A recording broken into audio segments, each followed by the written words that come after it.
Hello everyone, a very pleasant day to you. Federal Capital Territory doctors Lord Wiki as government clears hazard allowance arrears. Chief of Air Staff Air Marshal Anike calls for early delivery of M347 fighter jets. And federal government moves to strengthen national policy on drought desertification. A very good day to you and welcome to First Next News Port Harcourt. I am Becky Usoro. Now the news in details. The National Assembly Service Commission (NASC) has confirmed the appointment of Emmanuel Odo as a clerk to the Senate. A statement by the Director of Public Affairs, Emmanuel Ayingo, on behalf of the Executive Chairman of the Commission, Dr. Savio Nyikere, in Abuja. The Commission also elevated Ibrahim Sidi as the acting clerk of the House of Representatives, while approving the appointment and redeployment of officers into their consolidated positions. Prior to his appointment as the acting clerk of the House of Representatives, Mr. Ibrahim Sidi was a director of administration in the National Assembly. His appointment is with effect from 9th February 2026 and replaced Dr. Yahya Danzaria, who will officially retire from the National Assembly service on 8th February 2026. In another development, the federal government has said its plans to invest more in the economy, rely more on domestic resources, and reduce its dependence on borrowing. Minister of Finance Wale Edun made this known while speaking in a television program at the ongoing 56th World Economic Forum in Davos, Switzerland, emphasized the need to focus on revenue generation. The minister's remarks comes as Nigeria implements fiscal reforms aimed at strengthening its economy. The minister added that while the country could access international bond markets, if necessary, the government's priority is to mobilize its own resources. He outlined the government's efforts to raise tax revenue and strengthen fiscal sustainability amid mounting global economic pressures.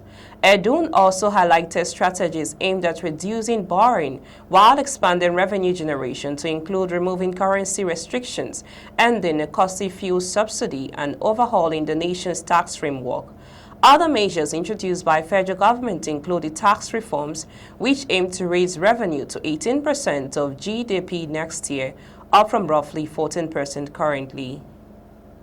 In another development, the federal government has inaugurated a book ranking and selection committee to introduce reforms to cap the number of approved textbooks per subject, ensure transparent and objective ranking, and protect learners and parents from exploitative practices. The new committee, inaugurated by Minister of Education Tunji Alausa, is expected to improve the quality and affordability of textbooks used in Nigerian schools.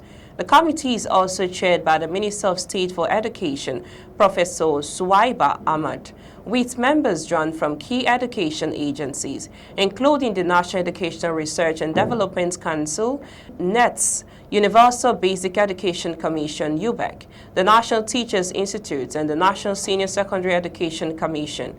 I'll also explain that the committee aims to reform the current textbook approval process that has allowed poor quality materials, a lack of standardization, and excessive financial burden on parents to persist. The minister said the existing system failed to properly validate and rank textbooks before approval, resulting in some subjects having as many as 50 approved books without clear quality benchmarks. Alausa also faulted publishers for bonding workbooks and consumables with core textbooks, a practice he said forced parents to buy new books yearly and place unnecessary financial pressure on families. He urged the committee to address issues of pricing transparency, edition control, and the separation of durable textbooks from consumable materials, and called on the Nigerian Education Research and Development Council to publicize the reforms to reassure parents. Moving on, the federal government has reiterated its commitment to tackling drought, desertification, and land degradation through an updated and more responsive national policy framework. The Minister of Environment, Malam Balarabe Lawal, who stated this in Abuja while delivering a keynote address at a two-day validation workshop on the review of the National Drought and Desertification Policy, described drought as and desertification as serious environmental threats with far-reaching consequences for agriculture, water security, livelihoods and national stability, particularly in Nigeria's arid and semi-arid regions. He noted that farmers and pastoralists are among the worst affected as prolonged dry spells led to crop failure, livestock loss and increased poverty, while advancing desert conditions continue to reduce land productivity and strain natural resources. The minister explained that the reviewed policy became necessary due to growing climate risk, population pressure, and changing land use patterns, adding that the revision process began in July 2025 with an inception meeting involving representatives from all 36 states and the Federal Capital Territory FCT. Lawal assured participants that the final policy would not be shelved after approval, stressing that government would lead its implementation while working closely with the private sector, civil society, academia, and local communities. He called on stakeholders to actively contribute during technical sections, share experiences, and propose workable solutions that reflect the realities of different ecological zones across the country.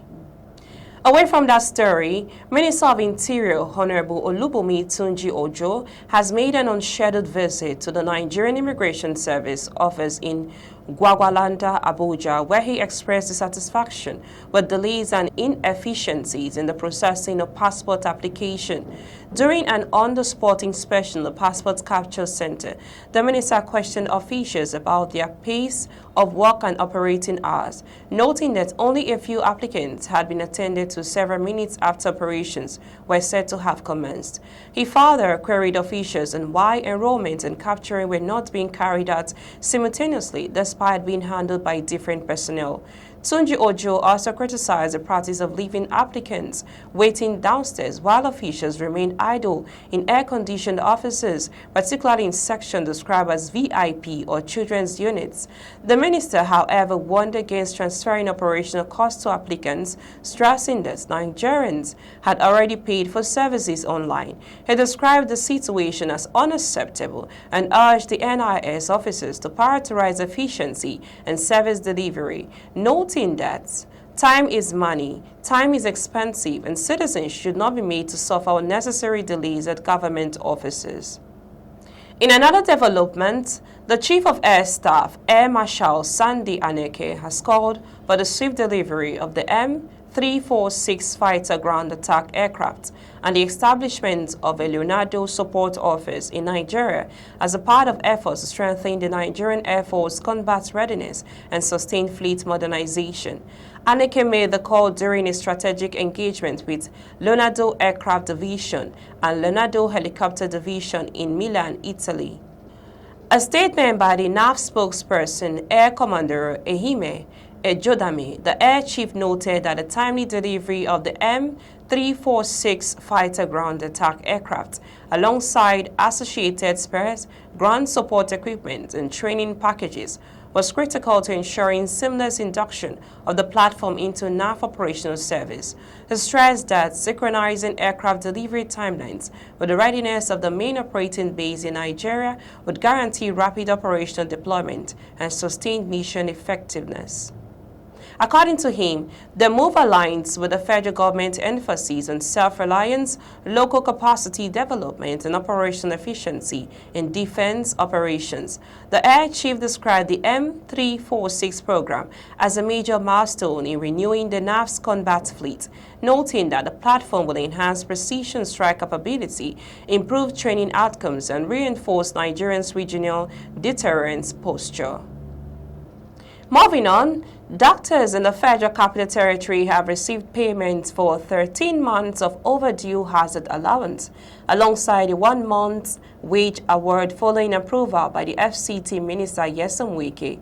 The Association of Resident Doctors, FCT, thanked the minister in a joint statement by the Association President, Dr. George Ebong, and General Secretary, Dr. Yusuf Israel Lisa. The association described the payment as recognition of the challenges faced by doctors and other health workers in the territory. The doctors also acknowledged other FCT officials involved in facilitating the payments, including the Minister of State for the FCT, Maria Mahmoud, and the acting head of service, Nancy Nathan, amongst others. FCTA stated that it remained committed to working with the FCT administration to improve healthcare delivery in the territory.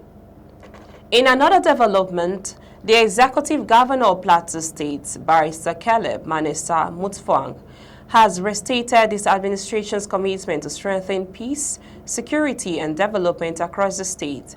He made a declaration during a courtesy visit by the Chief of Army Staff, COAS, Lieutenant General Wadiu Shaibu, at the new government house, Little Refuge Jos. Governor Mutfwang described the visit as both timely and reassuring, noting that the Nigerian Army and other security agencies have demonstrated exceptional resilience and professionalism in confronting the state's complex security challenges, while commended the military for its sacrifices, especially at a time when security personnel and resources are stretched nationwide. Reflecting on the 2025 Christmas and New Year celebration, the governor revealed that Plateau State recorded one of its most peaceful festive seasons in recent times, despite earlier intelligence warnings. He attributed the calm to the vigilance and gallantry of officers and men of the Nigerian Army who remained on duty, while residents celebrated with their families. Governor Mutfwang also used the occasion to honor fallen heroes during the recent Armed Forces Remembrance Day, assuring that the state's government remains committed to supporting the families of deceased and serving personnel. While acknowledging that some security concerns persist, he emphasized the need to deepen non-kinetic strategies alongside ongoing military operations. In his remarks, Lieutenant General Shaibu said his visit to Plateau State was part of a nationwide tour of military formations. He commended the Plateau State government for its consistent support to the 3 Armored Division, noting that the synergy between the state and the military has significantly improved security outcomes. Away from that story, former spokesperson for the Northern Elders Forum, Hakeem Baba Ahmed, has predicted that the African Democratic Congress ADC may suffer internal crisis and defections after its convention ahead of the 2027 presidential election, citing a clash of interests within the party. Speaking on a television program, Baba Ahmed said former Vice President Atiku Abubakar is likely to emerge as the party's presidential candidate, a development he believes could trigger a mass exodus of members. According to him, several interests within the party would feel sidelined if Atiku secures the ticket. In another development, Justice Muhammad Umar of the Federal High Court in Abuja has dismissed a suit on the authentic National Secretary of the People's Democratic Party, PDP. The judge dismissed the suit after it was withdrawn by the former National Secretary of the PDP, Senator Samuel Anyanwu. Anyanwu has last year instituted a suit at the Abuja Division of the Federal High Court, seeking validation as the authentic National Secretary of the PDP. He had predicted his action on the decision of the party to recognize Mr. Ude Okoye, who had replaced him as the National Secretary. Anyanwu has resigned his position as National Secretary to contest the 2023 governorship election in Imo State. After losing the poll, Anyanwu attempted to return to his position, but was greeted with stiff opposition. Besides, a Federal High Court and the Court of Appeal in Enugu had, in their respective judgments in 2024, sacked Anyanwu as Secretary and affirmed Ude Okoye. But the Apex Court, in its own decision, set aside the judgment of the lower courts on the grounds that they ought not to have dabbled into the issue of secretaryship, which was an internal affair of political parties. We now move on to the foreign scene. A train driver has been killed and at least 14 people injured after a commuter train derailed and crashed near Barcelona. According to local officials, the Rodalies train collided with a retaining wall which fell onto the track between Gelida and Sant Sadurní. The severity of injuries suffered by passengers is currently being assessed by emergency services. The incident occurred as heavy storms battered northeastern Spain.